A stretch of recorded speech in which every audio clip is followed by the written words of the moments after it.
A little bit of background. We have about 45,000 employees currently. A third of those are under the age of 21.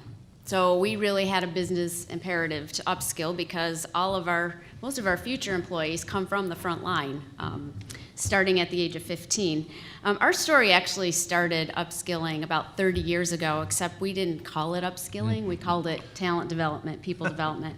Back in Rochester, New York, we were kind of faced with a business crisis. In our urban stores, we had 100% turnover of our high school youth. At the same time, what was going on in the community is the high school graduation rates were only at 28%. So the question was, where were our future employees going to come from? And by the way, we were starting our first scholarship award program and didn't have a pipeline of applicants that we felt could help us grow that knowledge. So we came up with our own pilot, and what we did is we took one paid professional, we call him a youth advocate, but it's a professional mentor, and we paired them up with 30 students, and they were based out of a high school, and we said, recruit a group of 30 students who you feel with a little bit of help and connection and relationship could really make it.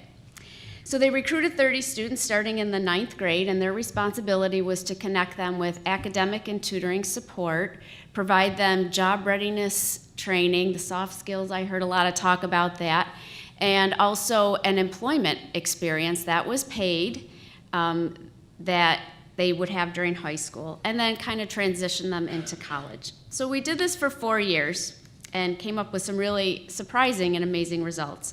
29 out of the 30 kids we started with actually graduated high school and crossed the stage. 28 out of the 30 stayed with us, so they were employed. So we have that retention piece. And then 26 out of the 30 actually filled out college applications and were college bound. So we knew we had something special, and we were committed to growing it because it was the right thing to do for our business, it was the right thing to do for our young people, and it was the right thing to do for our community. So we partnered with a not-for-profit community partner, Hillside Work Scholarship Connection, because this was something we needed the community to rally around in supporting all the resources. Just Wegmans as a business couldn't do it on our own.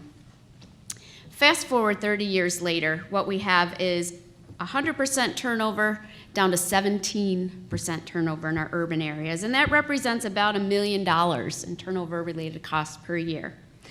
Our graduation rate for these students went from 28% to 95% if they were employed. That first job was key as an incentive to get them to do well in school and to graduate high school and see a future for themselves.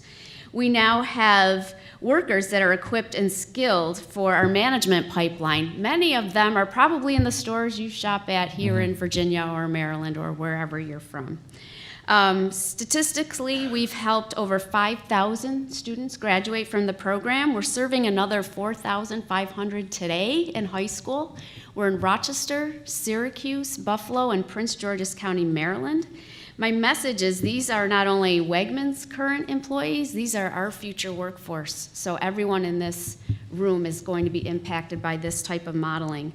We believe the best investment that an employer can make in a community is in providing a young person with a job opportunity and mentoring. And we would ask all of you to think about what is it that you can do, what is it that your communities or your employer can do to make a difference. Yeah.